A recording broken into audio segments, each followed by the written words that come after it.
Buenas tardes. Mi nombre es Gerardo Maraval, soy médico psiquiatra de la ciudad de Rosario. La verdad estoy muy contento de participar de estas jornadas, de un altísimo valor académico y científico. Quería felicitar a Carlos Benavente Tinto realmente por estas jornadas que organizó. En este momento, bueno, tengo el honor de poder participar de esta mesa redonda, actualización en esquizofrenia, lo nuevo en genética y tratamiento. Médico psiquiatra de la ciudad de Rosario. Ahora estoy muy contento de participar. Los disertantes, el doctor Martín Bocio y el doctor Alejo Corrales. El doctor Martín Bocio es médico psiquiatra de Rosario, presidente de la Asociación de Psiquiatría de Rosario, profesor de la carrera de posgrado de psiquiatría de la UNR. El doctor Alejo Corrales, médico psiquiatra de la UBA, presidente de la Asociación Argentina de Psiquiatría Biológica, miembro del Comité Ejecutivo de la Federación Mundial de Psiquiatría Biológica, máster en Biología Molecular e Ingeniería Genética de la Universidad de Favaloro, fellow en Neuropsiquiatría Universidad de Illinois en Chicago, presidente del capítulo de Neuropsiquiatría Genética en la Asociación Argentina de Psiquiatras y un postdoctoral en Fellowship en Psiquiatría Genética de la Universidad de Texas. Bueno, la verdad que estoy muy contento, me parece que es una mesa de un altísimo nivel científico con dos excelentes colegas y amigos. Bueno, espero que las puedan disfrutar. Gracias. Máster en Biología Molecular e Ingeniería Genética de la Universidad de Favaloro.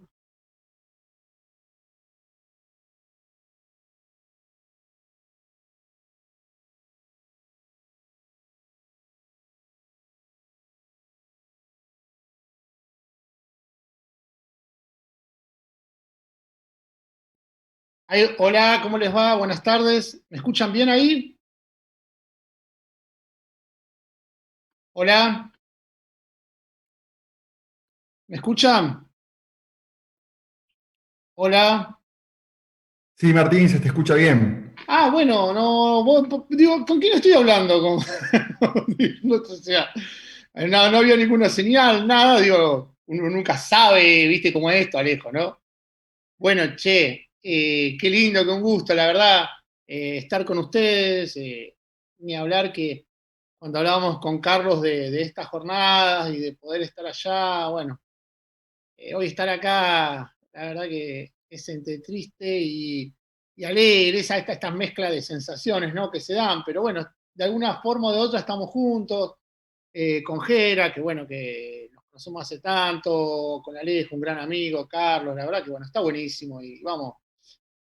La idea es compartir un buen rato entre amigos. Bien, voy a tratar de ser breve porque después seguramente el doctor Alejo Corrales los va a deleitar con todos sus conocimientos. Bien, un poco cuando armé este tema, lo que quería traerle un poquito, sobre todo acá, gente que está en formación me preguntaba qué viene, qué hay entre los antipsicóticos nuevos, qué cambia, qué no.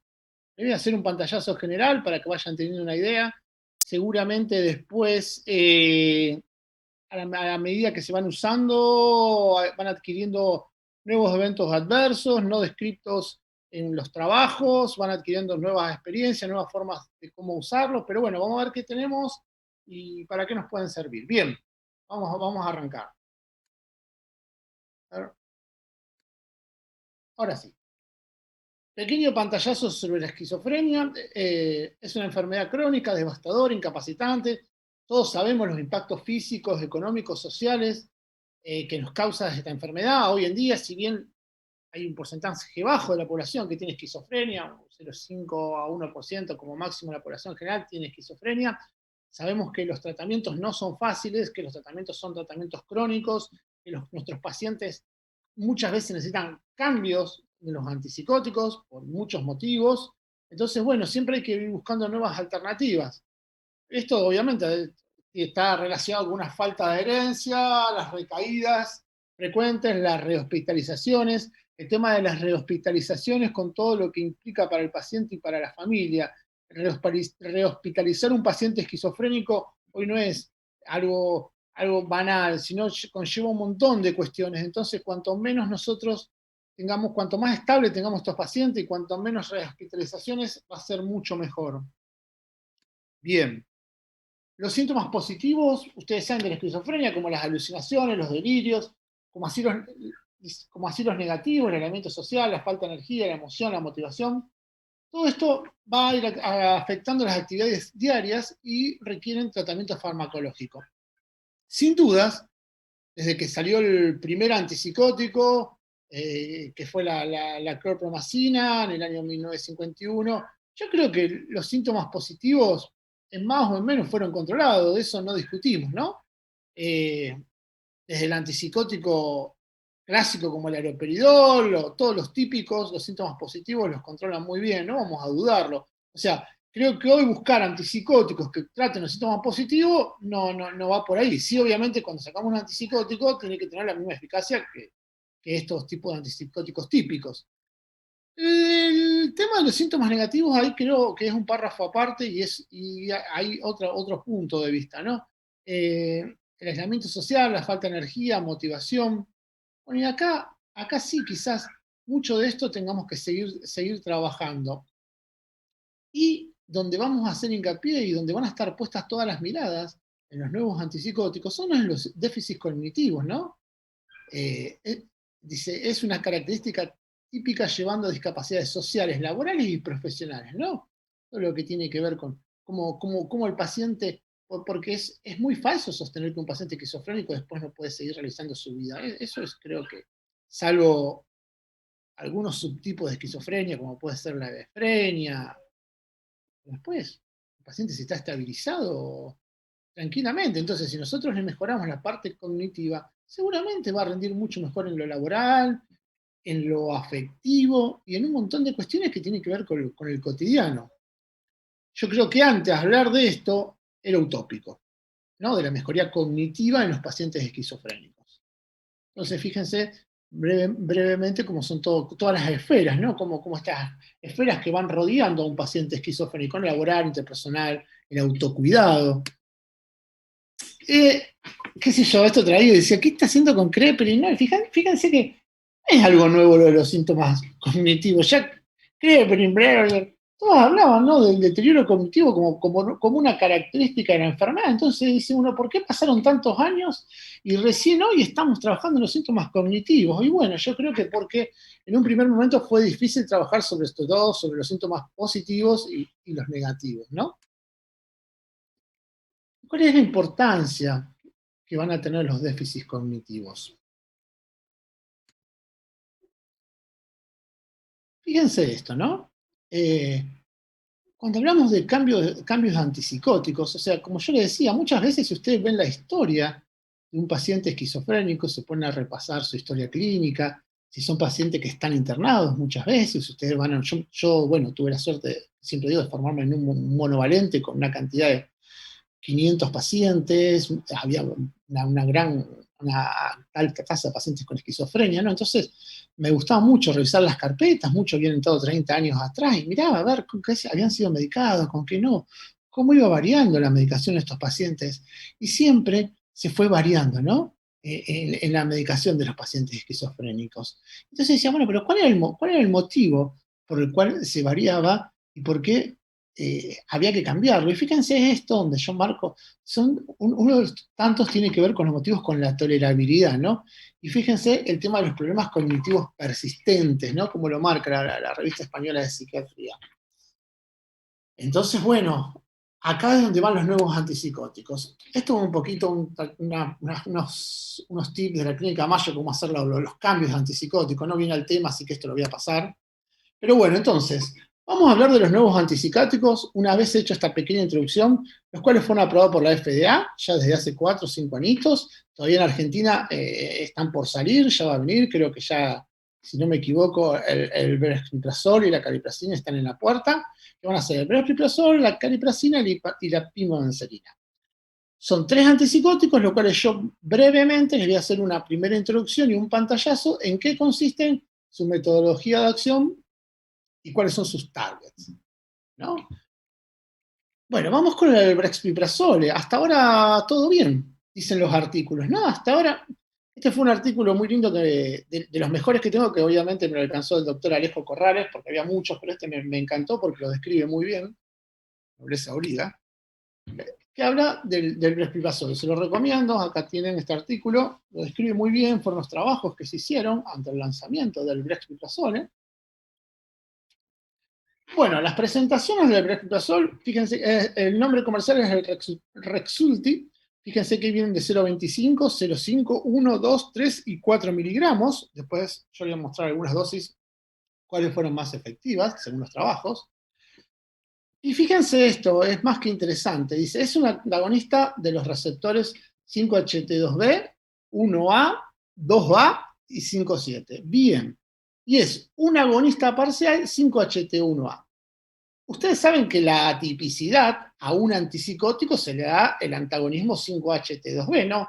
No me voy a poner a explicar todo el mecanismo de acción, simplemente el Nestal lo explica muy bien, las relaciones que tienen recíprocas la serotonina y la dopamina a nivel del córtex prefrontal, a través de proteína G, cómo se van relacionando, y como una es el cable de freno de la otra, entonces antagonizando un receptor de serotonina, es un cable de freno, para soltar dopamina en sectores donde se necesite dopamina, como puede ser la vía mesocortical. Ustedes saben que los síntomas negativos, los síntomas cognitivos tienen que ver con estos sectores.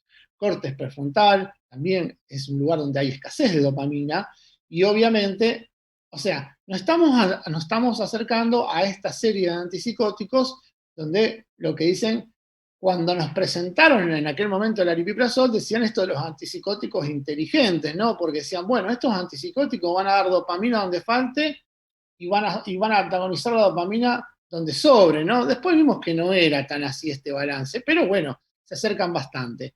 Y fíjense, esto también, sé que es aburrido, pero si no entendemos cómo funciona el antipsicótico, no vamos a entender nada de lo que sigue, ¿no? Es un agonista parcial del 5HT1A, D2 y D3, ¿no? Esto, los agonistas parciales tienen que ver con los ligandos, ¿no? Donde hay mucha dopamina la sustituye y donde hay menos dopamina aumenta la cantidad, ¿no? Esto de ni muy frío ni muy calientes, ¿no? Lo explica muy bien Stahl. Pero básicamente lo que hace es mejorar la dopamina en lugares donde falte. Y tiene, esto más que interesante, es una afinidad moderada sobre los receptores histaminérgicos, baja afinidad por los receptores muscarínicos, entonces seguramente esto va a estar asociado con, no van a ser muy pocos sedativos, y esto es lo que se está buscando también en los receptores muscarínicos con que no produzcan las alteraciones metabólicas. Hoy sabemos, sin dudas, y no discutiremos, que la clozapina, la olanzapina, hasta la quetiapina misma, son excelentes antipsicóticos, pero tienen una catarata de efectos metabólicos que hacen que nuestros pacientes estén totalmente descontentos con estas terapias. Entonces hace que también sea una causa de abandono de tratamiento, aparte de afectar su salud física, ¿no? Eso sin duda. Perdón. Antagonismo alfa 1, esto también tiene que ver con la mejoría de la dopamina. Es un compuesto novedoso de la química similar al aripiprazol, pero va a tener algunas diferencias que el aripiprazol, que ahora las vamos a ver.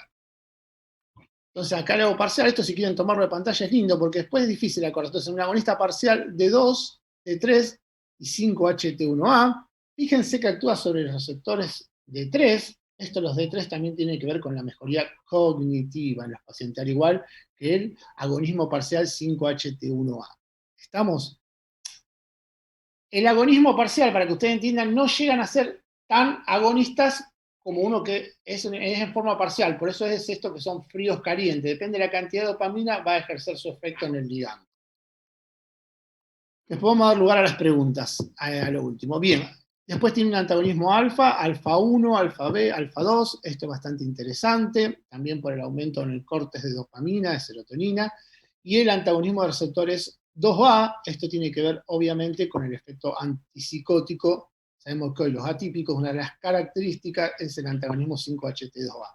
Que también este antagonismo, por su relación con la dopamina en la vía nigroestriatal, tiene que ver con la disminución de los efectos extrapiramidales. Y también tiene acciones sobre la vía tuberoinfundibular, inhibiendo el liberador de dopamina, ¿no? Por el tema de la hiperprolactinemia.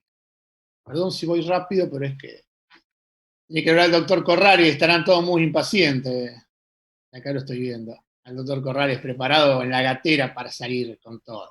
Bueno, el brexpiprazol, el 10 de julio del 2015, fue aprobado por la FDA, aprueba esta droga, producto de Otsuka, que es un laboratorio obviamente japonés, dice tratamiento adulto con esquizofrenia, y como tratamiento complementario, a ver si nos entendemos, lo aprueba en el 2015 para la esquizofrenia y como un tratamiento complementario a un antidepresivo en el trastorno depresivo mayor, pero no en monoterapia, como puede ser, por ejemplo, la quetiapina, que sí está aprobado para la depresión mayor en monoterapia. Este es como, hasta ahora, como un tratamiento complementario.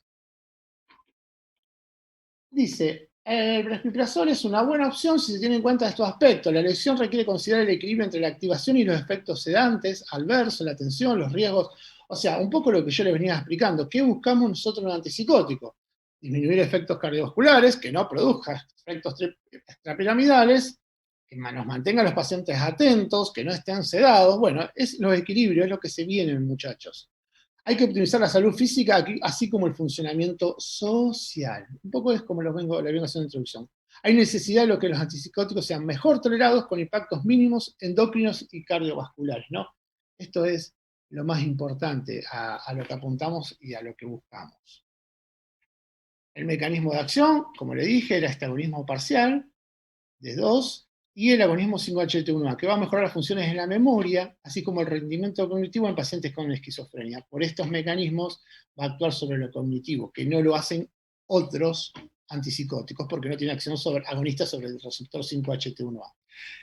En comparación con aripiprazol, tiene actividad baja sobre el receptor de 2. Esta es la diferencia que tiene con aripiprazol. Y más fuerte antagonismo 5-HT2A.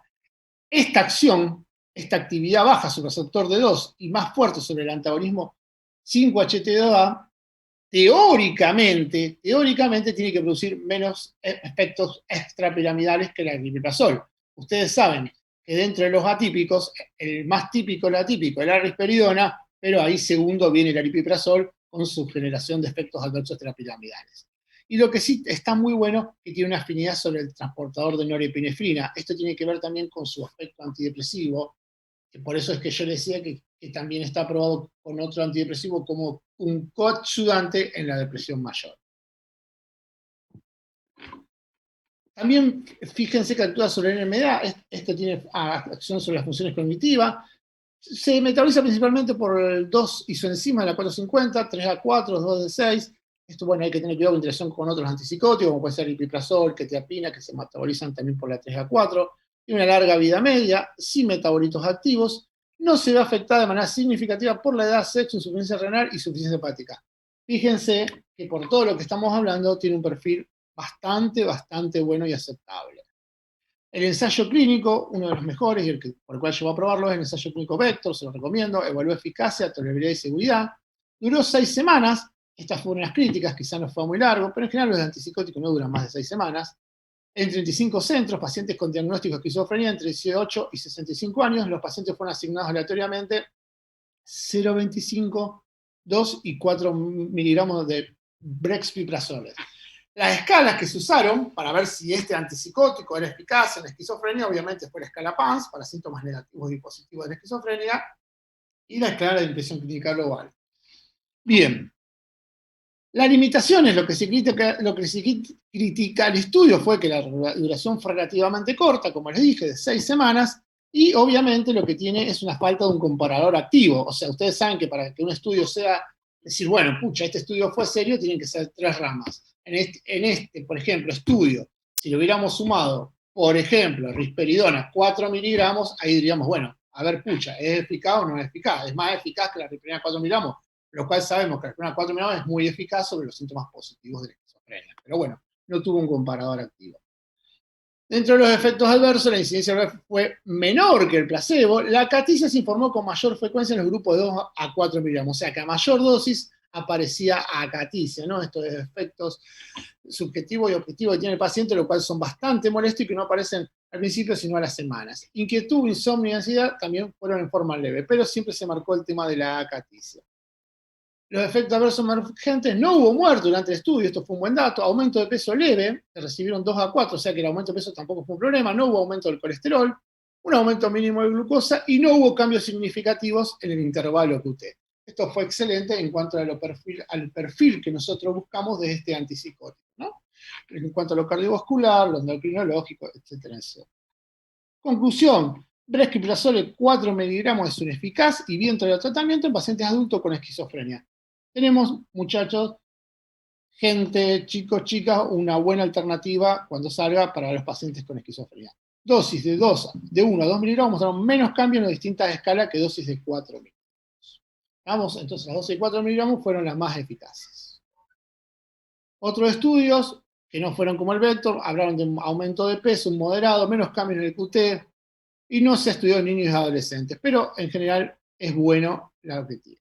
Conclusiones finales, perfil antipsicótico favorable en bajo riesgo de efectos piramidales, dice eficaz en el tratamiento de síntomas principales de esquizofrenia y sobre todo, incluyendo los déficits cognitivos. Es una buena opción.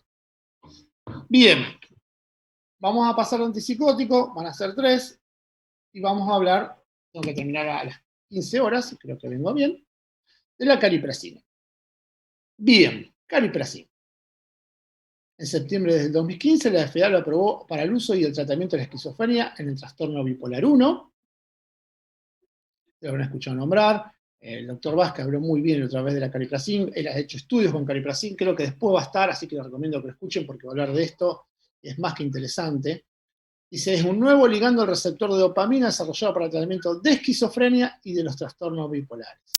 Esto es más que interesante que pueda aparecer otro fármaco para el tratamiento de los trastornos bipolares. Yo creo que nos están faltando fármacos para el tratamiento de los trastornos bipolares y sobre todo nos están faltando fármacos para el tratamiento de la depresión bipolar. Dice, muestra mayor acción sobre receptores D3, esto es toda una novedad también, hay acción sobre receptor D3, afinidad similar D2 y 5-HT2B.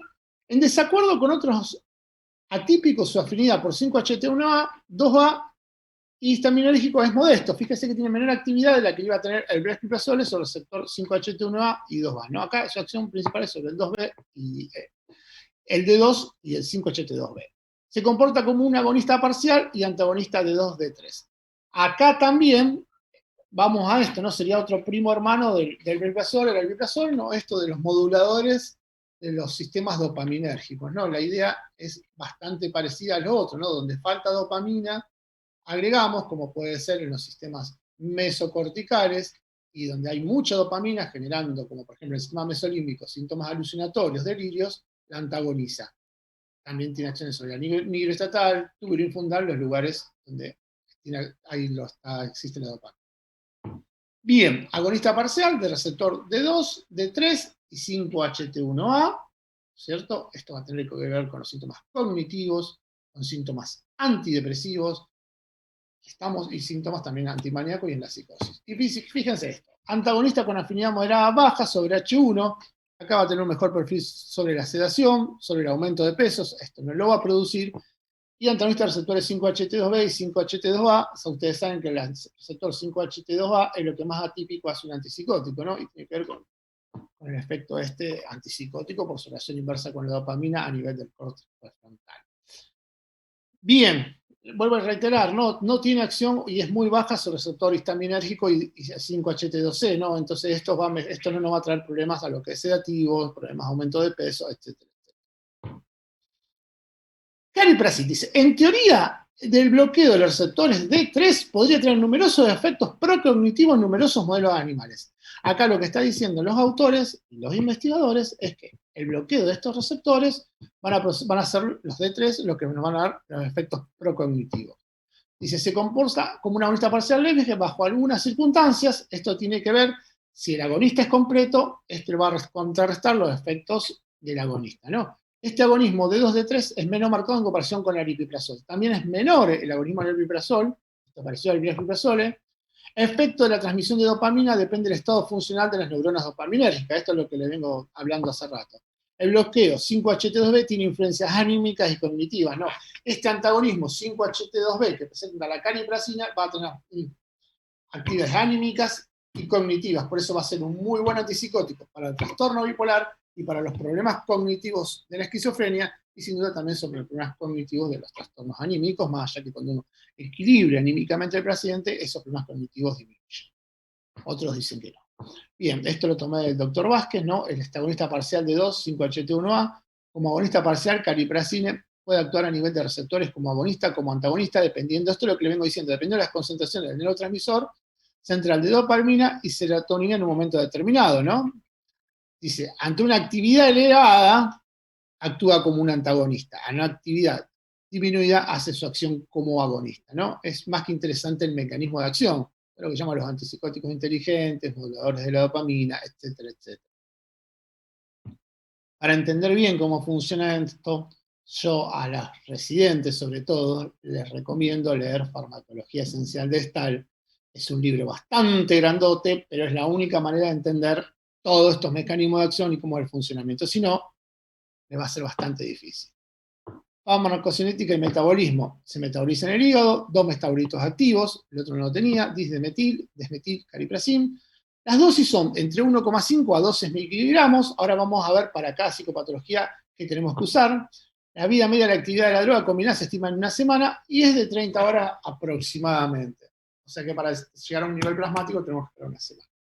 Mejora rendimientos en rata, en el neurodesarrollo, contrarresta deterioro cognitivo en ratas, esto fue probado en rata, y va a mejorar la interacción social de las ratitas. Muestra efecto tipo antidepresivo en modelos de anedonia inducida por estrés, también se está probando para el estrés, reduce las propiedades gratificantes de la cocaína y conducta de búsqueda. Esto que le estoy diciendo, este último ítem, no es un dato menor. Estoy hablando de una droga que están diciendo que en animales, en ratitas, reduce las propiedades gratificantes de la cocaína y de las conductas de búsqueda. Díganme ustedes, hasta ahora, qué fármaco, qué psicofármaco leyeron que reduce y que está demostrado las propiedades gratificantes de la cocaína y la conducta de búsqueda. Ninguno. Y cuando teníamos que tratar a un paciente adicto a cocaína, hacíamos los que se nos ocurría por pensamiento mágico y nada más, porque no había ninguna base sustentable para tratar a un paciente adicto a cocaína, ¿no? Entonces acá quizás aparezca la primera luz en el camino. Como aparece la primera luz en el camino, yo no tuve mejor idea que poner este camino con el sol atrás, así muy, muy esplendoroso, ¿no? Y lo que dice que este antagonismo de 3 es lo que tiene que ver con el mecanismo, el beneficio en el tratamiento de la adicción a la droga de abuso. Entonces, esto lo que baja es el craving, la necesidad de búsqueda imperiosa y las ganas de consumir de la cocaína. Así que cuando salga cariprazina y cuando la tengamos acá, vamos a usarla en adictos porque va a ser mejor que usar cualquier otra cosa que no dice nada y que no está nada demostrado. ¿Qué pasó con los estudios en esquizofrenia? La aprobación se basó en 3 estudios realizados en 1.795 pacientes, el estudio de 6 semanas versus placebo con risperidona y aripiprazol. Este estudio fue más serio que el del brexpiprazol porque fue un estudio de 3 ramas con 2 comparadores activos más que demostrados que tienen acción eficaz sobre los síntomas de la esquizofrenia. Dice, eficacia en dosis 3 a 4,5 miligramos días fueron superior al placebo en la puntuación de la impresión clínica global, la escala PANSS para síntomas positivos y negativos. Fíjense la dosis, 3 a 4,5 miligramos. 6 a 9 miligramos mejoran los síntomas negativos de la esquizofrenia. Bueno, excelente, una dosis mayor. Y la dosis antimaníaca, después se voy a mostrar bien, fue entre 6 a 12 miligramos día y mejoró la depresión bipolar en 6 a 9 miligramos día. Esto está bueno porque en qué dosis van a funcionar estos antipsicóticos y en qué dosis mostraron los estudios que mejoraban las distintas escalas. Fíjense esto lo tomé del doctor Gustavo Vázquez, que hizo la investigación con esto y es más que excelente. Fíjense esto, ¿no? Dice, cariprazin dosis efectiva para trastorno bipolar. Dice, se empieza con una dosis inicial de 1,5 miligramos, y fíjense, y con una dosis de 3 miligramos, pero esa dosis de 3 miligramos, dice, va a actuar sobre la manía y sobre la depresión. Está bueno, porque tenemos un psicofármaco que nos va a servir como para estabilizar desde arriba y desde abajo. Entonces eso es excelente. Para cuadros maníacos puros, sin depresión, 4,5 a 6 miligramos, dosis más altas, quizás sean más recomendables. Pero me parece que va a ser una muy buena opción para los trastornos bipolares y sobre todo para la depresión bipolar, y ni hablar para los cuadros mixtos, que son cada vez más frecuentes. Fíjense que ya la CANMAT, habló ya fíjense, del uso de cariprazine como primera opción. Bueno, Manuel Vilaprini no está viendo esto porque siempre que hablo de la candida me dice, no, pero no, esa guía, no. Sí, hay que darle bola a esta guía. Él tiene la guía allá de Mendoza y San Juan. Bien, entonces la cariprazine es una muy buena opción. Los efectos adversos, dentro de los efectos adversos, vamos redondeando, tenemos el insomnio, fue el más frecuente y no modificó el QT, solamente el insomnio fue uno de los más frecuentes. Conclusiones: eficacia superior a risperidona y aripiprazol, lo que vimos, menor aparición de efectos adversos y leve aumento de peso. Ya rápidamente voy terminando, vamos con parapsicosis. Uy, en un minuto termino. Pimavanserina, parapsicosis asociada a enfermedad de Parkinson. El primer antipsicótico que fue aprobado para la enfermedad de Parkinson. Casi el 60% de los pacientes con enfermedad de Parkinson pueden desarrollar psicosis, lo cual se asocia a un aumento de la morbilidad y mortalidad. Hasta ahora veníamos usando quetiapina y clozapina para la psicosis asociada a enfermedad de Parkinson o los problemas conductuales. Fíjense esto, los otros antipsicóticos no nos servían, esto lo estudió Cati, solamente la quetiapina. Bien, entonces, la pimavanserina es un agonista inverso del receptor 5-HT2A con muy poca actividad en receptores 5-HT2C. O sea, actúa sobre el receptor, solamente actúa sobre el receptor 5-HT2A, produciendo los efectos antipsicóticos. Bueno, entonces, carece de actividad sobre receptores de dopamina. Esto es totalmente novedoso. Dígame un antipsicótico que carece de actividad sobre receptores de dopamina. Prácticamente no existe. Acá tenemos la pimavanserina como el primer antipsicótico, solamente ejerciendo su actividad como un agonista parcial del receptor 5-HT2A. Pruebas terapéuticas, se administró como sustrato en 40 miligramos día, fue más efectivo para el placebo, para reducir los síntomas psicóticos asociados a la enfermedad de Parkinson, y las distintas escalas que se usaron para Parkinson y psicosis dieron muy positivas, con mejorías con medio de los 5,79 puntos comparado con 2,73 en la escala SAPS. Pimavanserina se encuentra en fase 2 de desarrollo de enfermedad de Alzheimer, también se va a aprobar, y se está considerando para tratamiento de esquizofrenia. Solamente fue aprobado para la psicosis y la enfermedad de Parkinson. Dentro de los efectos adversos, fíjense que la pimavanserina tiene bastantes efectos adversos, ya termino, 8% discontinuado por el tratamiento debido a los efectos adversos, esto es bastante alto, prolonga el intervalo QT, esto ya nos complica muchísimo, y no se recomienda a pacientes con insuficiencia renal y insuficiencia hepática, o sea que va a ser un antipsicótico para usar con muchísimos cuidados y muchísimas precauciones. Esto de tanta información nueva en todos estos congresos, yo siempre digo lo mismo, tomo estas palabras de Leonardo da Vinci, la adquisición de cualquier conocimiento es siempre útil al intelecto, que sabrá descartar lo malo y conservar lo bueno. Si viene el doctor Corrales, seguro viene lo bueno. Abrazo, Alejo, y perdón por la demora. Un minuto tarde no es nada.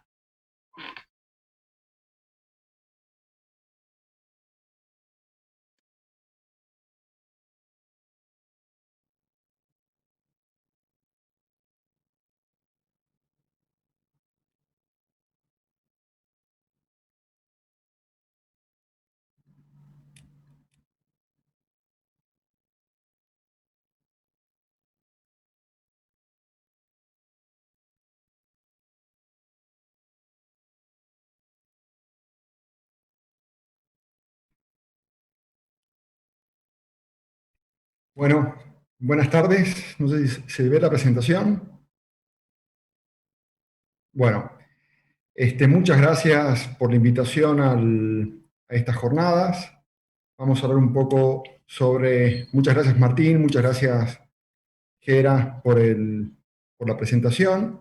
Excelente, Martín, tu presentación anterior. Ahora vamos a hablar un poco sobre novedades en genética de la esquizofrenia. ¿Sí? Sin antes invitarlos a un congreso que estamos organizando en Viena el año que viene, el Congreso Mundial de Psiquiatría Biológica, y estimularlos a que presentes pósters y actividades científicas. Siempre es un congreso de alto nivel. Bueno, sin duda, la esquizofrenia es una enfermedad genética, lo conocemos hace muchísimos años y sabemos que el riesgo de desarrollar la enfermedad de esquizofrenia es inversamente proporcional a la distancia génica que se encuentran los afectados de los parientes de los afectados. ¿Sí? Tiene una heredabilidad muy alta, es el segundo hecho concreto que tenemos en la esquizofrenia, que es una enfermedad altamente heredable, un 80%. Esto significa que el 80% de la enfermedad está influenciada por los genes y el otro 20% es por el medio ambiente. ¿Sí? Estas son las cuatrillizas Heyman, ¿sí? Que los nombres son Nora, Iris, Mayra y Hester. Son seudónimos, ¿sí? Que las siglas indican el NIMH, que es el Instituto de Salud Mental de los Estados Unidos, porque fueron cuatrillizas que tuvieron todas la enfermedad y la padecieron. Fueron objeto de estudio de salud mental en los Estados Unidos y uno de los primeros hallazgos de una familiaridad importante de la enfermedad. Sí, hay otros estudios también últimos sobre estudios de familias y estudios de mellizos y de mellizos monocigotos en esquizofrenia que rebalan esta teoría. ¿Sí? Por lo tanto, con los estudios de genética epidemiológica hemos contestado muchas preguntas, que la esquizofrenia es definitivamente genética, que el 80% está dado por los genes y el 20% por el medio ambiente, que el modo de herencia es complejo, es no mendeliano, de umbral de susceptibilidad, y que hay genes que los podemos localizar a través de los estudios de ligamiento, que ya no se hacen, y los estudios de asociación o los estudios de asociación del genoma completo. Sin embargo, cuando creíamos que teníamos todas las respuestas para este trastorno, aparecieron nuevas preguntas, ¿sí? Y esas preguntas están destinadas a saber cómo actúan estos genes, dónde están localizados a nivel de las networks, de los neurocircuitos, cuáles son las propiedades topológicas, en el lugar donde se ubican, las propiedades biológicas, cuál es su implicancia funcional y clínica para nuestra práctica diaria, y cómo podemos conectar los puntos y hacer un nódulo de identificación de esta enfermedad. Por lo tanto, para eso tenemos lo que llamamos genética molecular, y necesitamos de los estudios de última generación para tratar de llevar todos estos estudios del setting básico al setting clínico, o sea, lo que se llama hoy medicina translacional. No sé si estamos todavía para eso, pero sí estamos en camino, y en este camino nos vamos a meter ahora, ¿sí? Sabemos que la esquizofrenia es una enfermedad poligénica, esto es cientos y decenas de genes que influencian para el riesgo de una enfermedad, y es genéticamente heterogénea, vale decir que la combinación de alelos en riesgo es diferente para los diferentes pacientes. Esto habla de una gran complejidad de la enfermedad y explica también el polimorfismo clínico que presenta la enfermedad como la vemos, ¿sí? Este es el esquema de la enfermedad, ¿sí? Desde los genes hasta la aparición de síntomas, y nosotros nos vamos a concentrar en los genes, pero en dos principales variantes específicas, que son las variantes comunes y las variantes raras, y también en algo de la expresión de los genes, ¿sí? Poco, porque la transcriptómica es un área bastante extensa que no podríamos cubrir en estos momentos. Por lo tanto, vamos a entrar en las variantes comunes. Las variantes comunes son los polimorfismos de nucleótidos únicos, son los que podemos detectar a través de los estudios de asociación del genoma completo, de ahora en más GWAS, ¿sí? Que tienen un pequeño efecto de tamaño. Estos son, ahí ustedes tienen un gráfico que es un polimorfismo de nucleótidos únicos, es la variación de un nucleótido uno por otro, pero son bastante comunes en las poblaciones en general, vale decirse en los casos y en los controles. Por supuesto, los detectados en las enfermedades psiquiátricas se dan más en los casos que en los controles, pero son muy frecuentes en los controles. Es una causa frecuente de variación genética humana, ¿sí? Para que ustedes tengan una idea, la psiquiatría genética ha tenido una gran revolución en los últimos 10 años. La era de los consorcios nos ha dado una gran cantidad de información, fundamentalmente en esquizofrenia. Esto que ustedes ven acá es lo que nosotros llamamos el Manhattan Plot.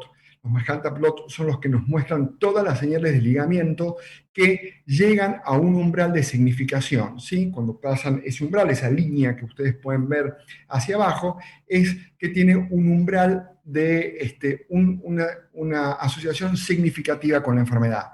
En este caso se evaluaron 65.000 casos y 87.000 controles y mostraron 248 señales significativas de asociación de polimorfismos de nucleótidos únicos. El más importante, el que ustedes ven en el cromosoma 6, es el que está relacionado con el gen de histocompatibilidad HLA, con lo cual un poco uno puede relacionar los mecanismos neuroinflamatorios de bajo grado de inflamación que existe en las enfermedades psiquiátricas y especialmente de esquizofrenia, que es la que estamos hablando ahora, con estos hallazgos a nivel de polimorfismos de nucleótidos únicos, ¿sí? Pero no tan solo en esquizofrenia, sino también en trastorno bipolar y en depresión. Fíjense ustedes la cantidad enorme de casos y controles, tanto, por supuesto, en depresión, muchísimos más casos porque es una enfermedad mucho más frecuente y también es una enfermedad mucho más vidriosa a la hora del diagnóstico, y en trastorno bipolar. ¿Sí? La era de los consorcios nos ha dado muchísimos datos con respecto a polimorfismo de nucleótidos únicos que tienen significancia en todas estas enfermedades. Pero ¿cómo esto lo traducimos a nivel clínico? Y para eso tenemos que manejar un término que es el índice de riesgo poligenético, que es un término muy conocido en la genética clásica desde el principios del siglo XX, y con el advenimiento de los secuenciadores de última generación que posibilitan secuenciar todo el genoma en horas, ¿sí? Lo podemos aplicar a psiquiatría, ya que los G-Waves han sido aplicados en psiquiatría desde hace unos años, ¿sí? Es un índice que nos dice un valor cuantitativo de la carga genómica que está relacionado con la probabilidad de una persona de desarrollar una enfermedad. Ustedes ven abajo, ¿sí? La probabilidad cuando aumenta el umbral, cuando aumenta el umbral de poligenes, hay mayor probabilidad de desarrollar la enfermedad. Estos poligenes, como ustedes pueden ver, se pueden encontrar en la población en general, pero son mucho más frecuentes en los casos. Esto quiere decir que un solo polimorfismo de nucleótido único no me sirve para tratar de dar un test predictivo, ¿sí? De la enfermedad. Un solo polimorfismo nucleótido único no es suficiente como para decir que una persona puede estar en riesgo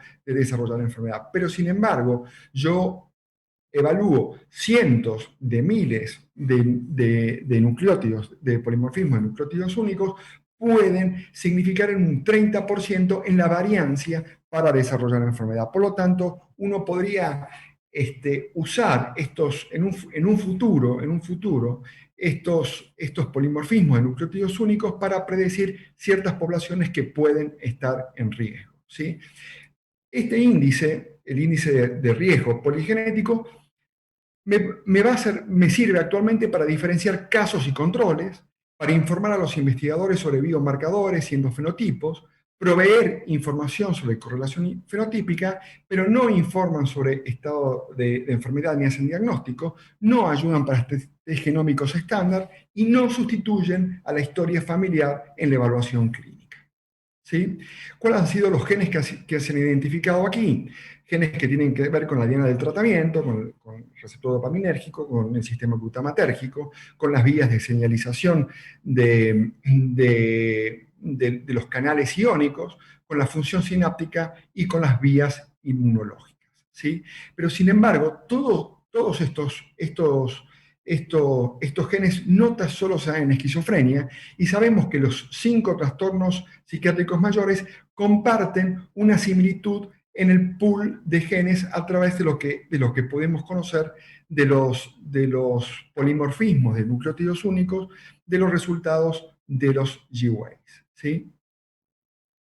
Y lo que podemos inferir a través de estos datos, que el perfil de polimorfismo en nucleótidos únicos de esquizofrenia está más relacionado con el trastorno bipolar 1, mientras que el perfil de polimorfismo en nucleótidos únicos del trastorno bipolar 2 está más relacionado con la depresión mayor, ¿sí?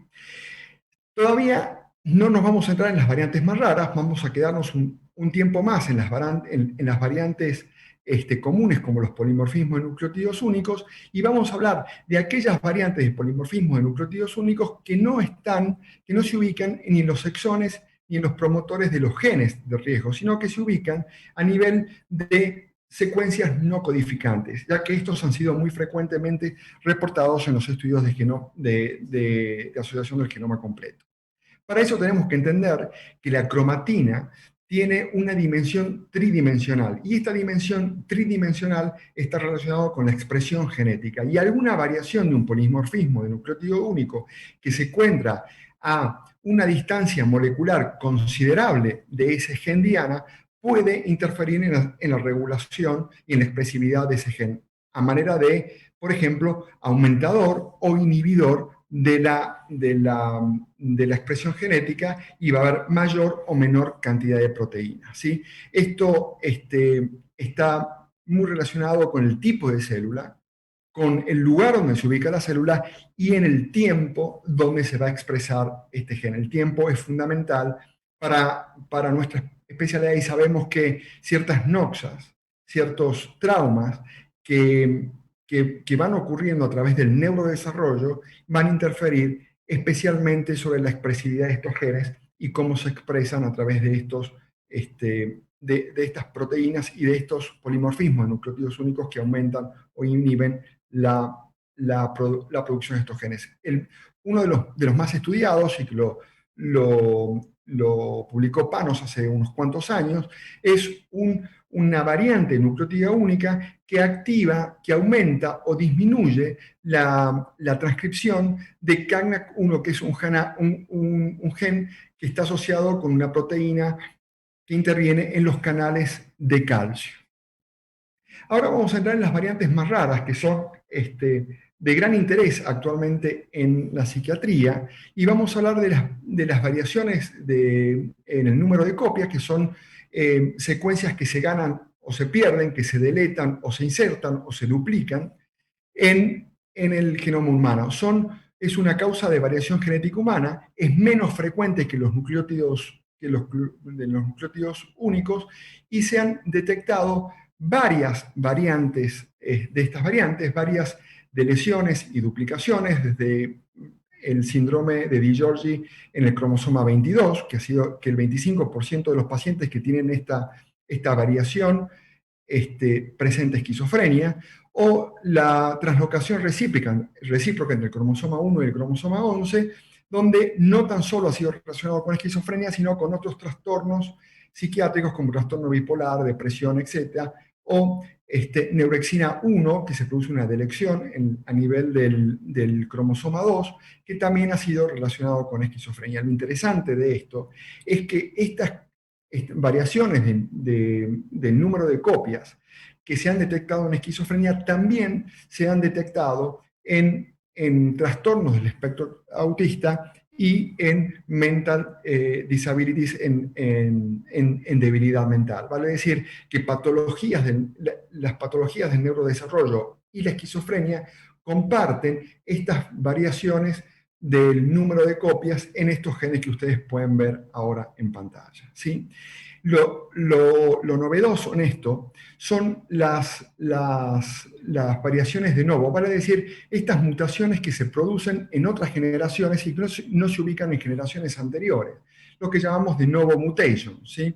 Estas novo mutations, fundamentalmente la variación en el número de copias, han sido reportadas muy extensamente en esquizofrenia y están relacionadas con proteínas que intervienen en la actividad glutamatérgica, que interactúan con la actividad regulatoria del citoesqueleto y que también interactúan con las proteínas relacionadas con el retardo mental que han sido informadas y que están alteradas en el síndrome del X frágil. Vale decir que las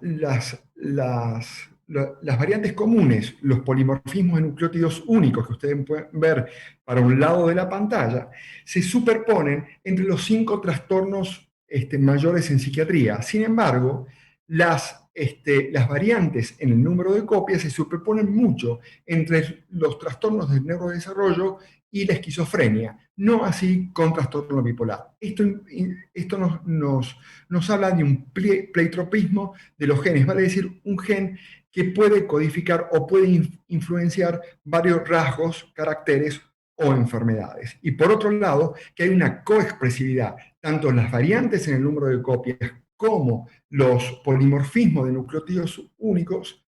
Ambas variaciones pueden estar presentes en el desarrollo de la esquizofrenia. Vale decir que si nosotros pensamos que en test genéticos en un futuro, hoy ya podemos pedir variaciones en el número de copias en trastornos del espectro autista y en intellectual disabilities, pero todavía no en esquizofrenia. Sin embargo, si nosotros pensamos que 1 de cada 20 pacientes con trastorno psicótico lleva una variación de número de copias identificable con una probabilidad patogénica significativa, es hora que podamos pensar que las variaciones en el número de copias heredadas o de novo podrían ser un marcador predictivo de la enfermedad. Por último, las variantes ultra raras, como la de ZD1A, que es una proteína que codifica para metilación de residuos de lisina en las histonas, y todo lo que tiene que ver histonas interviene con la transcripción genética. Es una variante ultra rara, de novo, o sea, nueva, ubicada en generaciones sucesivas, no en familias de esquizofrénicos, y que produce una pérdida total de función. Por lo tanto, una pregunta que nos debemos hacer: ¿qué ves lo que ves cuando ves un paciente? ¿Sí? Sabemos que hay una superposición tanto en las variantes genéticas comunes como en las variantes genéticas raras. Sabemos que el gen, en las experiencias psicóticas que se presentan en los distintos trastornos psiquiátricos, existe una asociación genética en común. Por lo tanto, como decían en otras conferencias en estas jornadas, no podemos diagnosticar esquizofrenia con experiencias psicóticas de delirios y alucinaciones. Por lo tanto, tenemos que saber que a la biología no le interesan nuestras clasificaciones. Dicho de otras palabras, cuando el doctor Villapriño discute por Facebook con su equipo de trabajo diagnósticos, a la biología no les estaría importando lo que está pasando en la que hasta hoy sigue siendo una provincia más de Argentina, porque en cualquier momento se produce la separación. Hasta hoy es una provincia de Argentina y se discute, y mientras tanto la biología no le estaría importando, ¿sí? Por lo tanto, no culpemos a la biología, sino culpemos a los diagnósticos. Los fenotipos no necesitan ser perfectos, sino se necesitan ser útiles. Por supuesto, si son útiles y son perfectos, muchísimo mejor. Por eso, ¿por qué cambiarle el nombre a la esquizofrenia? En el 2006 lo trataron en Japón de cambiar el nombre, desorden integrador. Jimba nos sugiere el término de desorden prominente, que no sería una traducción para nuestra habla, y produciría mucho más confusión. O síndrome de la distorsión del deseo, la cognición y la realidad, el síndrome de Concord. Por lo tanto, es necesario, tiene utilidad clínica, mejora el pronóstico, identifica desórdenes de neurocircuitos, impacta sobre el tratamiento. No, leamos a los clásicos y cambiemos el artículo y pongamos las esquizofrenias, ¿sí?, como un grupo de enfermedades que la mayoría lleva al deterioro sin una clara y bien definida solución de continuidad entre ellas. Por lo tanto, en un futuro, el desafío genómico en las enfermedades psiquiátricas es asegurar que la colección de datos de larga escala y el análisis esté buscando equidad. Vale decir, todos los países que estamos en el sur, menos los países de Oceanía, no están identificados en todos estos estudios que nosotros les hemos mostrado, y muchas poblaciones latinas y mezcladas con poblaciones indígenas no están identificados, y serían de gran ayuda para estos consorcios que nosotros aportemos datos. Mayor análisis, mayor desarrollo analítico para entender la arquitectura genética de estas enfermedades, entender las consecuencias funcionales de las variaciones de los genes y los elementos funcionales del genoma que no codifican para nada, entender las vías genéticas y las redes regulatorias en el proceso, en el riesgo de enfermedad y en el proceso, ¿sí?, y en la evolución y en el pronóstico, y de esta manera poder tener las bases genéticas para poder predecir la aparición de la enfermedad, la progresión y la respuesta al tratamiento. Muchas gracias.